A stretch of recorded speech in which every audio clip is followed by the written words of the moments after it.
హేమంతం అంటే భూమాతకు శ్రీమంతం. ధనుర్మాసం ఆధ్యాత్మికతకు ప్రేరణ.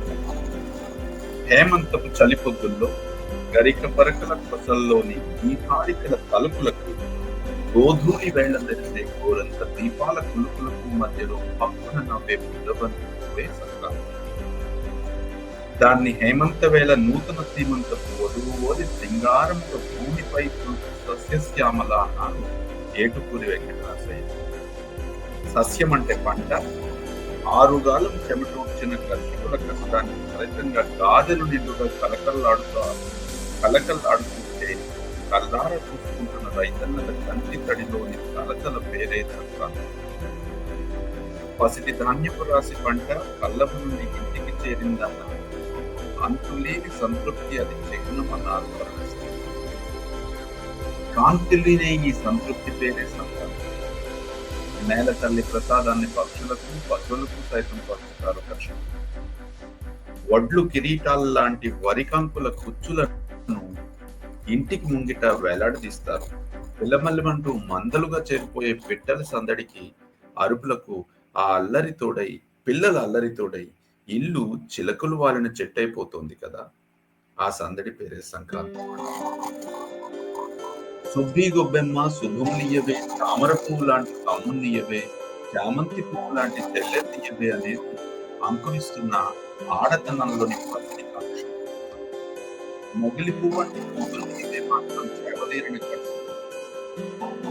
అది మనల్ని ఆశ్చర్యంలో ముంచేస్తుంది. పెదాలపై చిరునవ్వులు కనిపిస్తుంది. బెల్లాన్ని సంపంగితోనూ మొగుల్ని మొగిలి పులుతోనూ పోల్చడంలో చమత్కారం ఏమంటే సంపంగిల జోలికి తొమ్మిదలు రావు, మొగిలి రేకులు శివార్చనకు పనికి రావు. ఒకరికొకరు తమకే సొంతం అనేది అందులోని సొగసైన అంతరార్థం. అందుకే జానపదాలను జ్ఞానపదాలన్నారు. పెళ్ళయ్యాక మా పుట్టింటి వారంత వారింటూ తొలి పంటకి శ్రీవారిని తమ ఇంటి దారికి పట్టిస్తారా కోటివారు.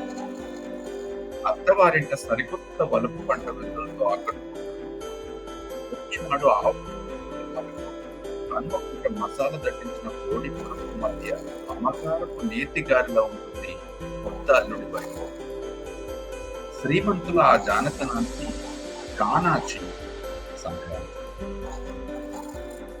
మా ఊరి వరిచేల సువాసన అమ్మ పురిటి పరిమళాన్ని తీసుకొస్తుందన్నారు కవి మామిడి హరికృష్ణ. పల్లె అంటే అనుభూతి, పట్నం అంటే ఆలోచన అన్నారు మా గురువు గారు విజయభాస్కర్. పంట కోతల ధరలో వచ్చే పచ్చి వాసన, తల్లి పేగుల వంటి పల్లెల దిశగా నగరాలు పరుగులు తీసింది దానికోసం. కొత్త పంటలు, పిండి వంటలు, భోగి మంటలు, జడగంటలు, చనిపోతులు, బాసురాలు, రథము, హరిదాసు తీర్థాలు, హనుమ తీర్థాలు పొలిమేరల్లోనే ఎదురేగి వలస జీవులు స్వాగతిస్తాయి. ఉరుకులు పరుగుల ఇరుకు జీవితాలను ఆకుపచ్చని లోకాలలో బతుకు వాసన పీల్చుకోమంటుంటాయి, పండగ చేసుకోమంటాయి. ఎరోయ్ అంటూ పెద్దరికం ఏకవచనంతో భుజం తట్టు.